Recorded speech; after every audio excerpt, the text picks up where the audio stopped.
this is Mary over here at Image on the Page. Today I'm going to be doing a new tag. It is not a tag I created. I found it over in the makeup guru makeup section of YouTube. I saw it on Meg FLewelling's channel, and it was created by Jaclyn Hill. And the title of the tag is Ride or Die. So from what I understand, they considered ride or die products to be products you always reach for, something you always recommend to other people, something that has been tried and true. And I took this a little bit different than instant buy authors. An instant buy author is someone who you don't really need to know what the book is about, you're gonna buy it. As soon as you hear it's gonna be published, you are buying it. And for me, I have so few instant buy authors that I kind of took the whole ride or die thing a little bit differently. I considered it more of an author you always think of or always bring up into conversation when someone else mentions a specific genre.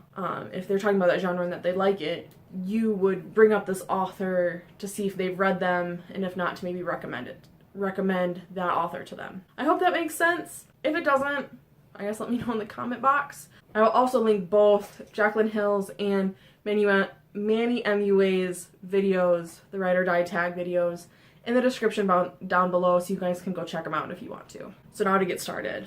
YA fantasy. So my YA fantasy author, ride or die author, is unsurprisingly Tamora Pierce.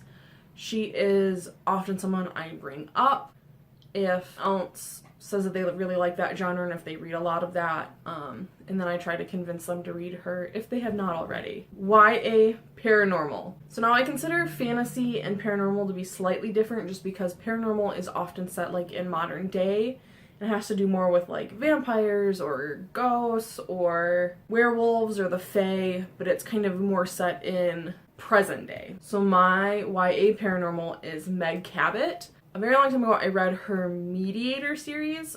I've kind of talked about it slightly here on my channel, I think in one other video. And the main character, her name is Suze, or I think it's Susan, and she can see and talk to ghosts. And it's just kind of about her getting through high school with that ability. Romance. So my romance ride or die author, and if you guys didn't know, I used to actually read a lot of romance. I don't know why you guys would know that because I just started my channel. And so this whole shelf right here is all romance books. It's actually only like 2 authors because I would just kind of read them. I didn't read a lot of romance books, but I read basically all of theirs. So my ride or die romance author is actually Linda Howard. I really enjoyed her books. I didn't find them very formulaic. Everyone felt different. Almost every book felt different and individual to the rest of her books. All the characters did. And she definitely put in a lot of like subgenres like mystery and mostly mystery, some like futuristic, and so she would definitely be my ride or die romance author. Erotica. So I don't really read much erotica anymore, but I did very heavily read erotica like end of high school, early community college years. I have a hidden shelf of all those, but the author that I would definitely always check out for those kind of books was Lora Leigh. I felt like she was very similar to Linda Howard in some things, except for her stories were definitely significantly racier.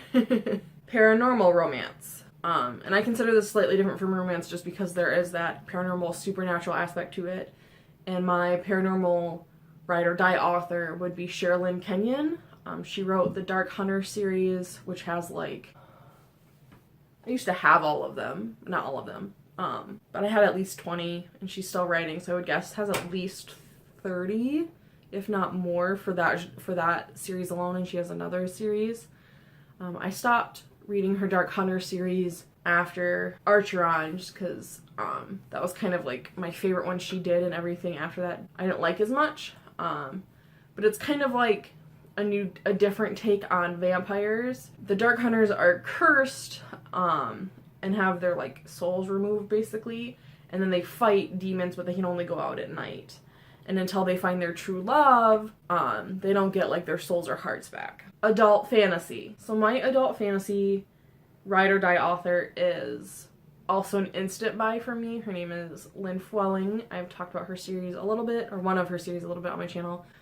It is the series. I haven't actually read her other series, the Tamora Triad. I do plan to get around to reading it, but I just love her worlds. She's such a good author. She does very unique, fun characters. Although, from what I understand, the Tamora Triad is definitely darker. So if you have read or are considering the Nightrunner series, do understand that there are different tones to the two series. Dark fantasy. So the reason I made this its own category as opposed to just fantasy is because there are some fantasies that I know that are significantly darker and deal with significantly heavier topics. One author I'm going to mention, Anne Bishop. She is my ride or die dark fantasy. I know her Black Jewels trilogy deals with rape, pedophilia, torture, and many more. It's been a while since I've read them, so I'm just trying to think of them off the top of my head. But if you do like that genre, and it is a series that you're slightly interested in, I would definitely be wary, because it is pretty dark. Especially at the end of, I think it's like the first or second book, we figure out a lot, and it's pretty eye-opening. LGBTQIA fantasy. I want to make this a separate topic just to give it another reason to talk about more diverse books.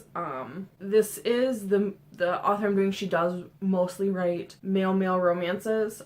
I don't consider them to be like fetishizing the relationships, but I could be wrong. I mean, if you do, let me know, because that is something I definitely want to know. But the author's name is Megan Derr, I think is how you say it. It's Derr. And she wrote one of my favorite books is The High King's Golden Tongue, and it's basically about the High King of this collection of countries who is being brought a possible consort who's also male, and the consort speaks multiple languages. It's just about the High King deciding that that's not what he needs, and then like them figuring things out. I do really enjoy all her other books. Like I said, I did not find her books to kind of fetishize or exploit the male-male relationships, because I know that is an issue. It seems like female authors are basically writing for their own naughty enjoyment, and I don't think that happens in these. But like I said, if I am wrong, please let me know. I always want to learn and grow and find out more about authors. Mystery. So I do off and on read quite a bit of mystery. I used to read it significantly more than I do now, but one of my ride or die mystery authors is Karen Rose. She writes some kind of more like slightly psychological ones. I liked her earlier books more than I liked her later books from when I started, but they were all pretty suspenseful and dark and deal with pretty heavy topics, but I did definitely enjoy her books. And last but not least, LGBTQIA mystery. And my ride or die LGBTQIA mystery author is Abigail Roux. She wrote the Cotton Run series. I've talked about it a little bit on my channel. Best Friend Tia is one of her favorite series. They're just so good. The mysteries were awesome. The suspense, and then like the build between ship is definitely, I believe, well done. That is another one I don't believe. You would think it is written more for the real naughty pleasure, but once again, I could be wrong. I hope I'm not wrong, because I do really enjoy her books, but once again, if I am, please let me know. I'm on Goodreads, Twitter, and you can always put a comment down below. Like I said, I do always want to learn more and grow as a reader, so that is definitely something I would want to know. Well, that is it for my list. I did not nearly cover all the genres even close. I didn't do any nonfiction or like historical fiction, but if you like the idea of this tag, feel free to do it. I just thought it was a really fun idea, and it's like a really easy way to find out what some of your booktubers' faves are, even if it's for genres that they don't read often, because like I said, I haven't read like romance in years, and so, but that's still an author I sometimes talk about to other people, and so it's just kind of a way to try new books or try new authors. So like I said, if you want to do it, feel free. I tag whoever wants to do it, and until the next video, ta-ta for now!